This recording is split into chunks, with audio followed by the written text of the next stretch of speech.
Alors, nous présentons aujourd'hui la deuxième partie du chapitre 4 sur la réfraction de la lumière. En effet, il s'agit du dioptre sphérique et on va d'abord donner la définition d'un dioptre sphérique. Un dioptre sphérique, c'est une surface sphérique séparant deux milieux homogènes transparents d'indices différents. Le premier milieu, c'est le milieu d'entrée de la lumière et le deuxième milieu, c'est le milieu de sortie de la lumière. Un dioptre sphérique se caractérise par un sommet, par un centre et par un rayon CS ou SC. Nous distinguons aussi deux types de dioptres sphériques. Les dioptres concaves pour lesquels SC inférieur à 0 et les dioptres convexes pour lesquels SC supérieur à 0. De même, nous distinguons entre le dioptre convergent pour lequel le centre C se trouve dans le milieu le plus réfringent et un dioptre divergent pour lequel le centre C ne se trouve pas dans le milieu le plus réfringent. Alors, avant d'entamer la démonstration de la relation de conjugaison, je voudrais revenir sur le stigmatisme des dioptres sphériques. Alors, pour étudier le stigmatisme des dioptres sphériques, je vais chercher si l'image d'un point objet à travers un dioptre sphérique ne dépend pas ou dépend de l'angle d'incidence. Donc, je prends un rayon incident AI qui se réfracte sur l'espace N', il va me donner une première image A1. Et je prends un autre rayon AI' qui se réfracte dans l'espace N' qui va me donner une autre image. Remarquez que l'angle d'incidence I1, c'est l'angle entre AI et la normale. I2, c'est l'angle entre AI' et la normale. Et vous remarquez que les angles ne sont pas les mêmes. Plus on s'approche de S, plus les angles deviennent plus faibles. Et dans ce cas, j'aurai aussi par réfraction d'après la loi de Descartes au point I et I' des images qui sont pas identiques. Et dans ce cas, je dirais que puisque les images ne sont pas les mêmes pour deux incidences différentes, alors ce dioptre ne réalise pas le stigmatisme parfait pour le couple de points AA'. Cependant, nous remarquons que le point C est un point par lequel passent plusieurs rayons qui ne sont pas déviés. Donc C est considéré comme étant un point de stigmatisme rigoureux parce qu'il a sa propre image.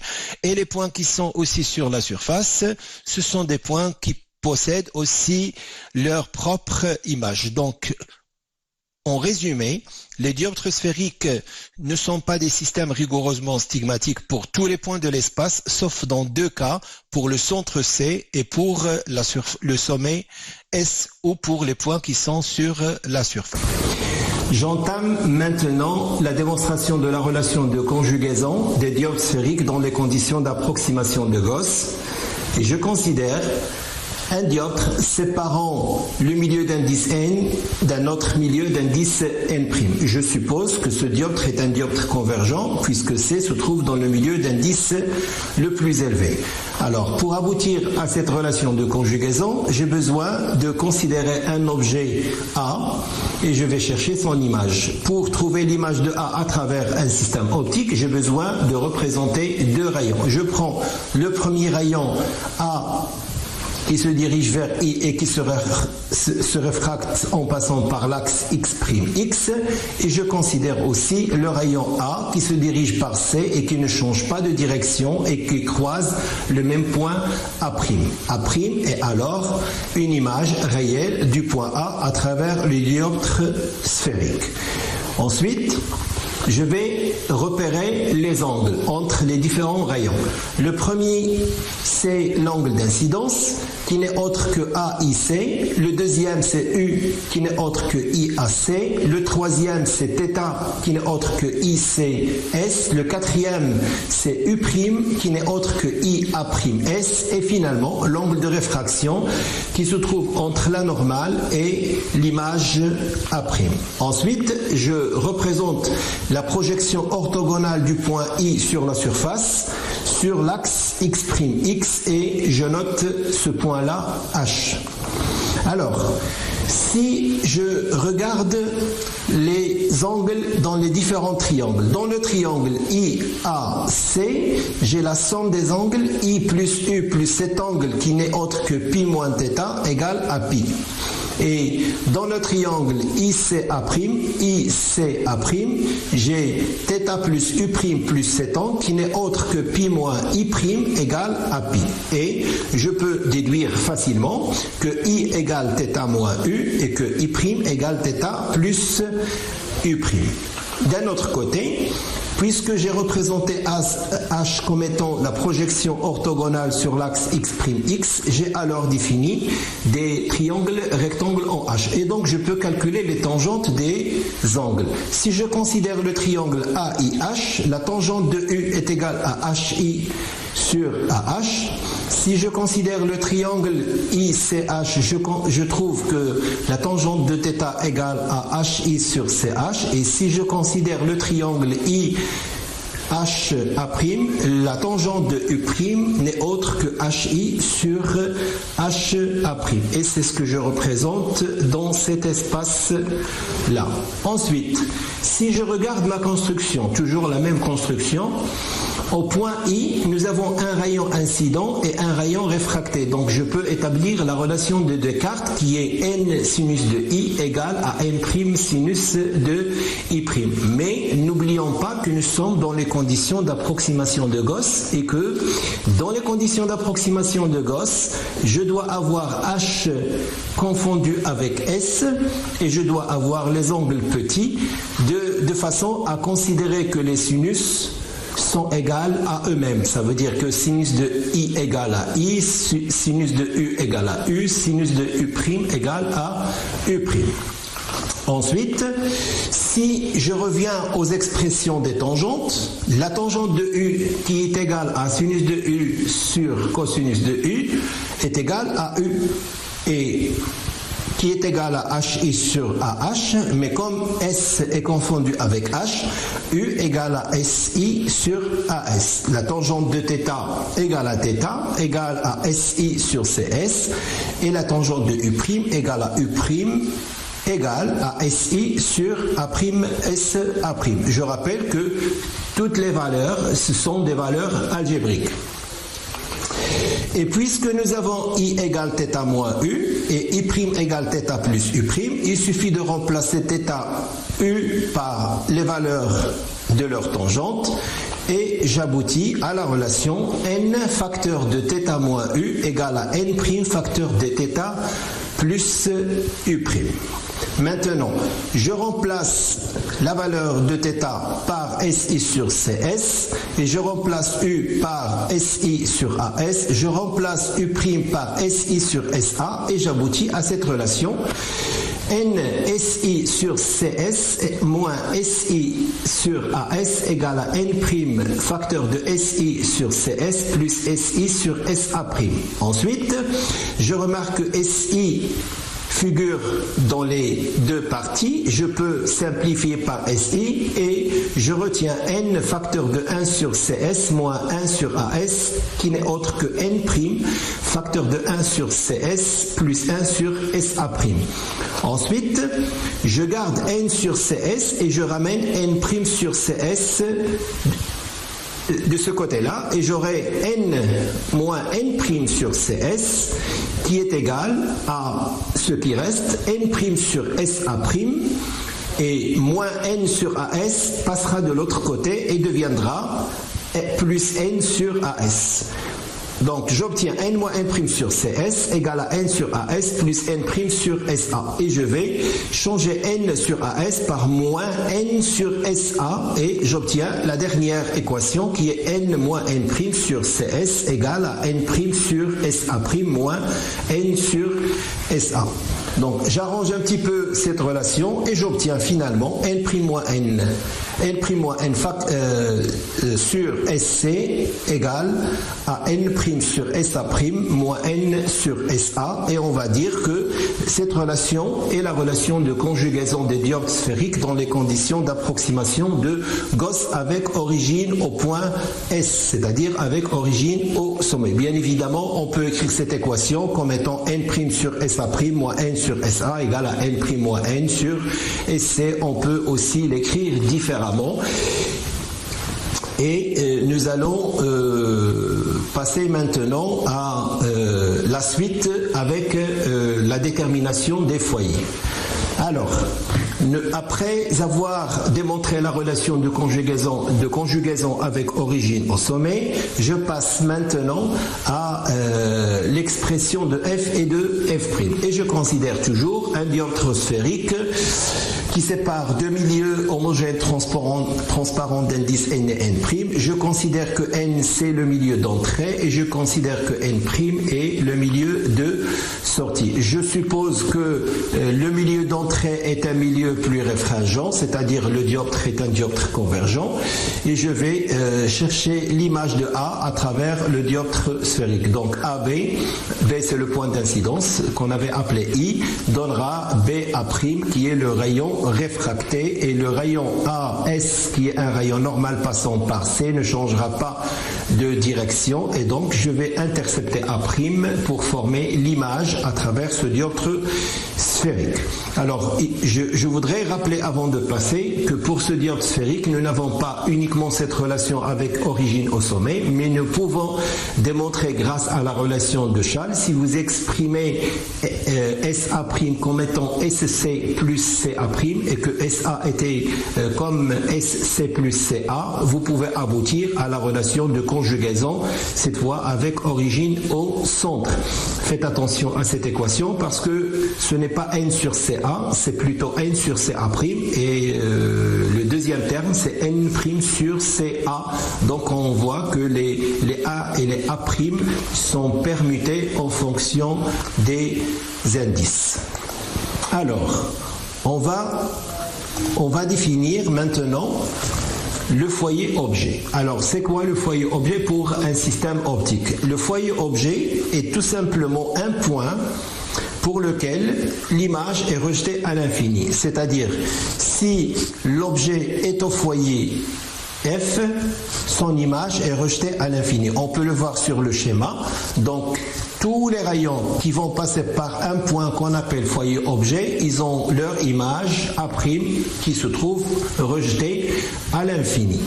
Donc, si maintenant je considère cette relation de conjugaison et je remplace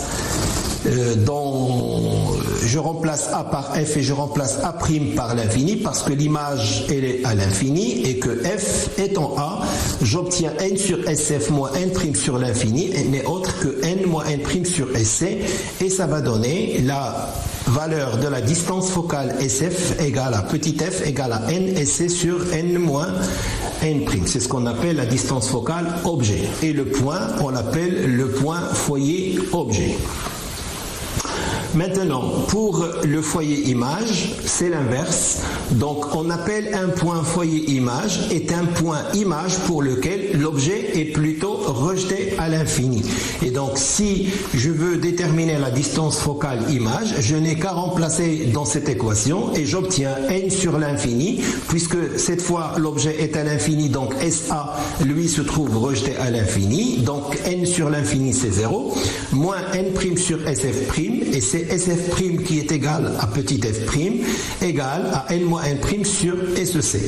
Donc si je reviens à la construction géométrique, tous les rayons qui sont parallèles à l'axe principal et qui viennent de l'infini, c'est-à-dire des objets qui sont rejetés à l'infini, ils ont leur image en un point qui s'appelle foyer image f'. Et j'obtiens f' égale à SF' égale à N' SC sur N' moins N.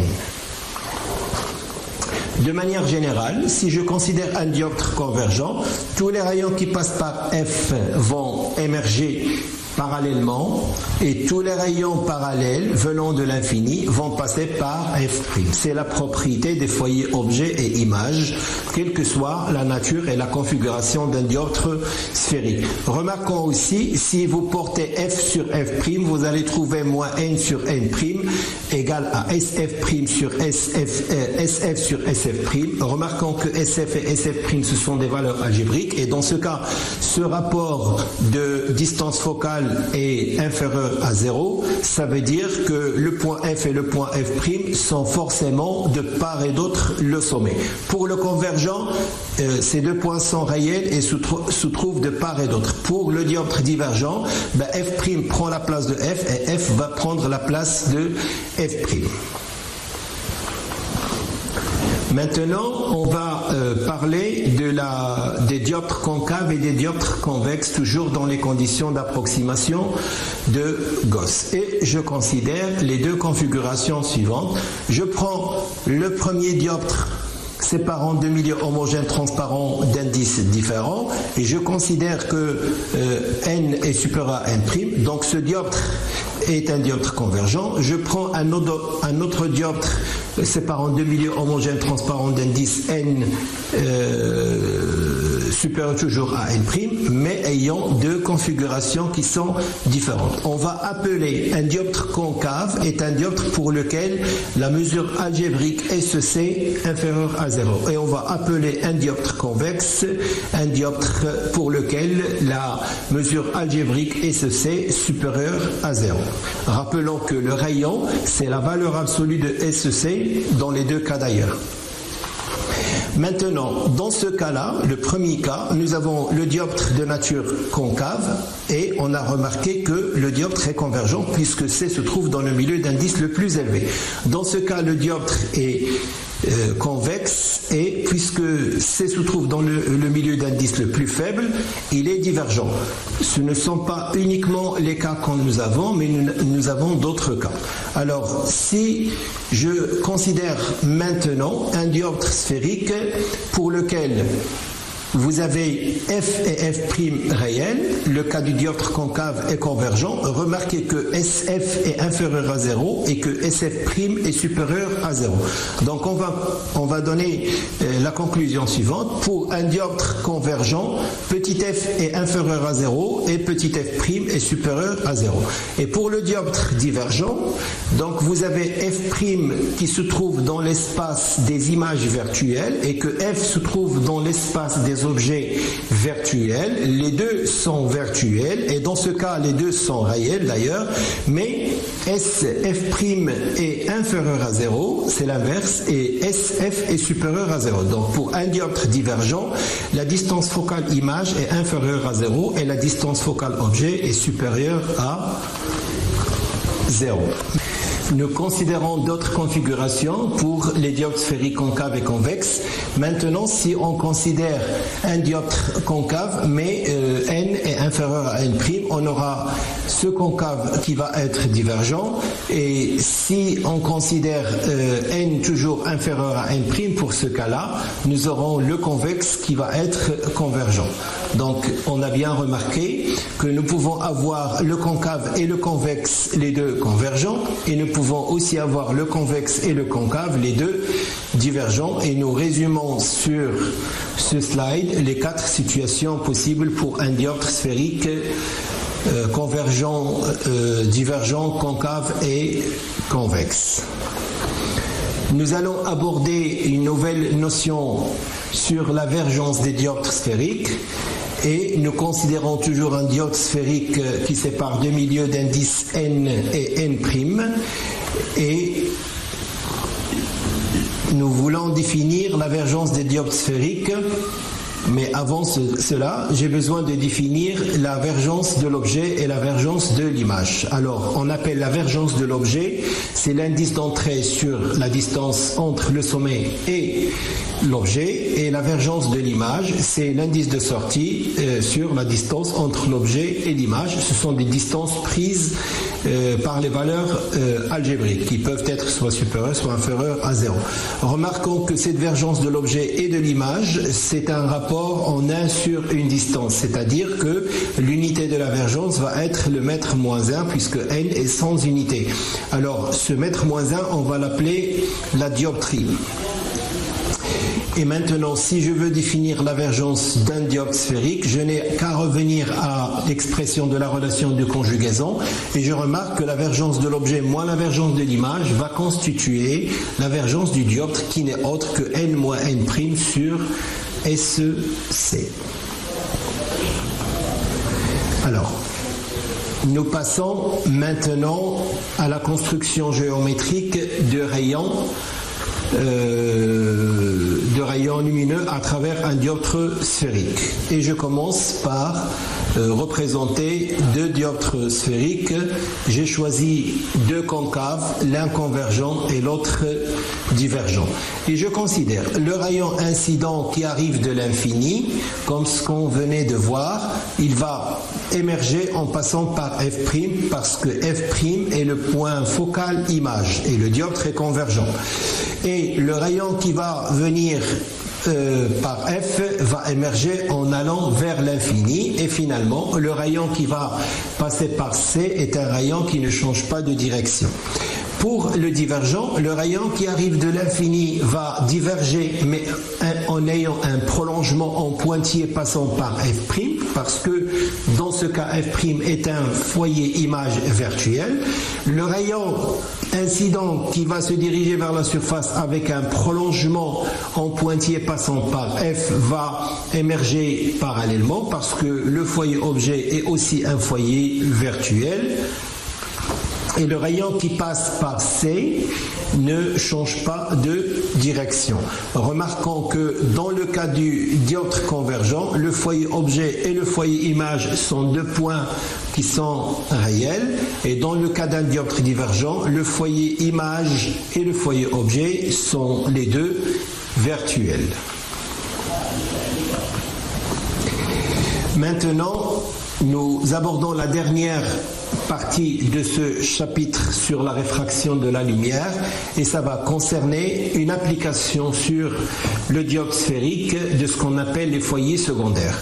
Nous avons vu la lumière incidente a certaines propriétés passant par le point C ou par F ou par F', ou venant de l'infini ou émergeant vers l'infini, mais là on cherche à déterminer des rayons incidents qui ne passent pas par des points caractéristiques. Par exemple, le rayon AS, il ne passe ni par F, ni par F', ni par C. Et j'ai considéré dans cette application un dioptre sphérique concave divergent. Donc nous pouvons aussi évidemment avoir un dioptre convergent, un dioptre convexe ou concave, etc. Donc j'ai choisi un cas un tout petit peu compliqué, c'est le concave qui est divergent, c'est-à-dire SF' inférieur à 0 avec une distance focale image négative.